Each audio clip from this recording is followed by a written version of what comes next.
السلام علیکم ورحمۃ اللہ وبرکاتہ۔ ناظرین، آپ دیکھ رہے ہیں تاریخی مقامات سیریز کی ایپیسوڈ 9۔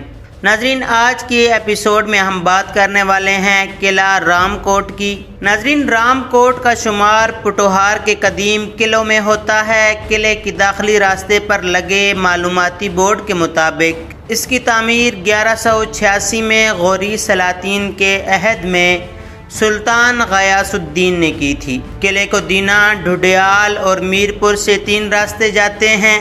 ناظرین، قلعے کا مرکزی دروازہ ڈھلوانی چٹان پر بنایا گیا ہے تاکہ کسی بیرونی حملے کی صورت میں یہاں تک رسائی خاصی مشکل ہو۔ مرکزی دروازے میں سرخ اینٹ جبکہ باقی تمام جگہوں پر پتھر استعمال کیا گیا ہے، جس سے معلوم ہوتا ہے کہ شاید کسی حملے کے نتیجے میں مرکزی دروازہ تباہ ہو گیا تھا، جس کی بعد میں تعمیر نو کی گئی۔ ناظرین، قلعے کے عقب میں ایک چھوٹا دروازہ بھی ہے جو شاید فرار کے لیے بنایا گیا تھا۔ مرکزی دروازہ 4 کمروں پر مشتمل ہے، جس میں سے 3 کمرے نیچے اور 1 بالائی منزل پر ہے، جس کے لیے مرکزی دروازے سے ایک سیڑھی اوپر جاتی ہے۔ قلعے کی ساخت بتاتی ہے کہ یہاں تہہ خانے بھی ہوں گے، چونکہ محکمہ آثار قدیمہ نے یہاں کوئی کام نہیں کیا، اس لیے قلعے کے آرکیٹیکچر کے حوالے سے معلومات بہت محدود ہیں۔ ناظرین، قلعے میں داخل ہوتے ہی آپ کو سامنے میدان میں 2 بڑے تالاب نظر آتے ہیں، جن کا مقصد بارش کے پانی کو ذخیرہ کرنا تھا۔ جب یہاں ڈیم نہیں تھا تو سینکڑوں سال پہلے یہ قلعہ دریائے جہلم اور دریائے پونچھ کی سنگم پر بنایا گیا تھا۔ گویا 3 اطراف سے قلعے کو دریاؤں نے گھیر کر رکھا تھا۔ چونکہ قلعہ خاصی اونچائی پر تھا، اس لیے پانی کی ضرورت کو بارش کا پانی اکٹھا کر کے پورا کیا جاتا تھا۔ 2 تالابوں کے درمیان چند کمرے بنے ہوئے تھے جن کی چھتیں گر چکی ہیں۔ دوسرے تالاب کے ساتھ خام لوہا بڑی تعداد میں موجود ہے، جو شاید ہتھیار سازی کے لیے استعمال میں لایا جاتا ہو۔ تالاب کے سامنے شمال کی جانب دروگا کی رہائش گاہ ہے، جہاں پہنچنے کے لیے سیڑھیاں بنی ہوئی ہیں۔ یہاں پر دونوں طرف کمرے ہیں جن کے درمیان میں ایک وسیع برآمدہ ہے، جس کی چھت اب موجود نہیں ہے۔ کمروں سے سیڑھیاں چھت کو اور تہہ خانوں کو جاتی ہیں۔ دونوں طرف کونوں پر باہر کی جانب ایسے کمرے ہیں جو گولائی میں ہیں اور کال کوٹریاں معلوم ہوتی ہیں۔ ناظرین، دروگا کی رہائش اگرچہ شکستہ ہے، مگر معمولی تگ و دو سے اسے اپنی اصلی شکل میں بحال کیا جا سکتا ہے۔ رہائش گاہ کے ساتھ کچھ فاصلے پر مزید کمرے ہیں جو شاید دروگا کے خاص خدمتگاروں کے لیے ہوں۔ ناظرین، قلعے کی فصیل کے ساتھ ایک ڈھلوان ہے جو یقیناً توپوں کو اوپر لے کر جانے کے لیے استعمال کی جاتی ہوگی۔ ایک توپ بھی فصیل پر موجود ہے، جس کے بارے میں بتایا گیا کہ یہ قلعے کی توپ نہیں، بلکہ جب اس قلعے کی مرمت کی گئی تھی تو پاک فوج نے یہ پرانی توپ عطیہ کی تھی۔ مرکزی دروازے کے بائیں جانب تھوڑی اونچائی پر ایک مندر بنا ہوا ہے، جس میں مورتیوں کو رکھنے کے لیے طاق بھی ہیں۔ ناظرین، مندر کی دیواریں گر چکی ہیں، مگر اس میں سرخ رنگ کا ایک بڑا شیولنگ ابھی تک موجود ہے، جس پر منتوں اور مرادوں کے چڑھاوے چڑھائے جاتے تھے، گھی اور دودھ بہایا جاتا تھا۔ روایت کے مطابق یہ شیولنگ دریائے گنگا سے لایا گیا تھا۔ ناظرین، رام کوٹ میں مندر کی موجودگی سے یہ قیاس کیا جا سکتا ہے کہ کبھی یہاں ہندوؤں کی ایک بڑی آبادی موجود تھی، جس میں بعد ازاں دفاعی نقطۂ نظر سے قلعہ بنا دیا گیا۔ رام کوٹ، دان گلی اور پھروالا کے قلعے اگرچہ گکھڑوں سے ہی منسوب کیے جاتے ہیں۔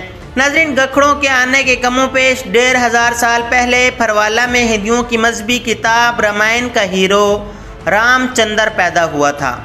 شاید یہی وجہ تھی کہ یہاں رام چندر کی نسبت سے رام کوٹ بسایا گیا تھا۔ اس کی تصدیق حبیب شاہ بخاری اپنی کتاب بٹوار میں کرتے ہیں۔ ناظرین، منگلا ڈیم کے شمال مشرقی کنارے پر قلعہ رامپور آباد ہے، جسے شری رام چندر کے نام پر تعمیر کیا گیا تھا۔ ناظرین، اب ذہن میں سوال پیدا ہوتا ہے کہ کیا یہ قلعہ واقعی غوری سلطان غیاث الدین نے بنایا تھا؟ معروف انگریز ماہر ارضیات اور تاریخ دان فریڈرک ڈیو اس دعوے کی نفی کرتے ہیں۔ اپنی کتاب دی جموں اینڈ کشمیر ٹیریٹریز میں لکھا ہے کہ دریائے جہلم کی زیریں حصہ کوٹلی اور میرپور کے مغرب میں ایک قبیلہ ہے جسے گکھڑ کہتے ہیں۔ ان کی سب سے اہم شاخ شاہو کھلاتی ہے۔ گکھڑ پہاڑی علاقوں میں رہتے ہیں اور طاقتور دشمنوں کے ہوتے ہوئے بھی اپنی آزادی برقرار رکھے ہوئے ہیں۔ برطانوی راج میں دریا کے دائیں کنارے کے ساتھ ان کی عمارتوں کے آثار پائے جاتے ہیں، جو ان کے شاندار ماضی کی عکاسی کرتے ہیں۔ انہی میں سے ایک دریا کی بائیں جانب رام کوٹ کا قلعہ ہے۔ مجھے بتایا گیا کہ اسے تغلو نامی گکھڑ نے بنوایا تھا۔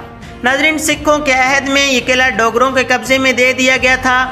سری نگر جانے کے لیے قدیم دور میں جو 4 راستے استعمال کیے جاتے تھے، ان میں سے ایک راستہ رام کوٹ سے ہو کر گزرتا تھا۔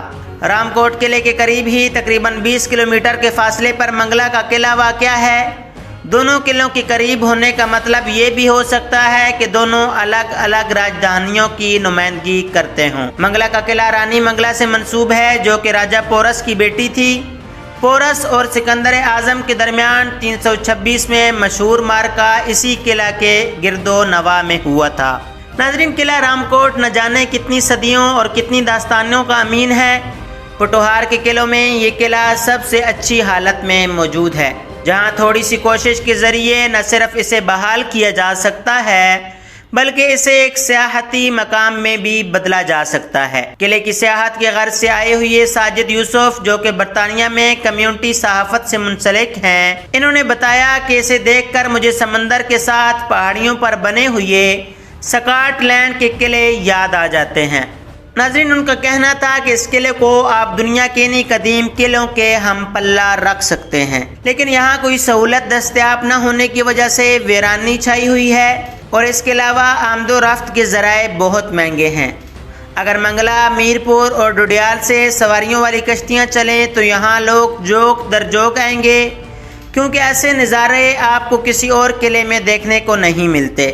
اگر یہاں سہولیات کی فراہمی کے ساتھ ساتھ اس کی مناسب تشہیر کی جائے تو یہ قلعہ آزاد کشمیر کے لیے ایک بڑی معاشی سرگرمی بھی پیدا کر سکتا ہے۔ ناظرین، آج کی ویڈیو میں آپ نے پوٹھوہار کا ایک مشہور قلعہ رام کوٹ کے بارے میں جانا۔ امید ہے آج کی ویڈیو آپ کو انفارمیٹیو لگی ہوگی۔ اگر ویڈیو پسند آئی ہو تو لائک شیئر کریں اور کمنٹ باکس میں اپنی رائے ضرور دیں۔ ملتے ہیں اگلی ویڈیو میں۔ اللہ حافظ۔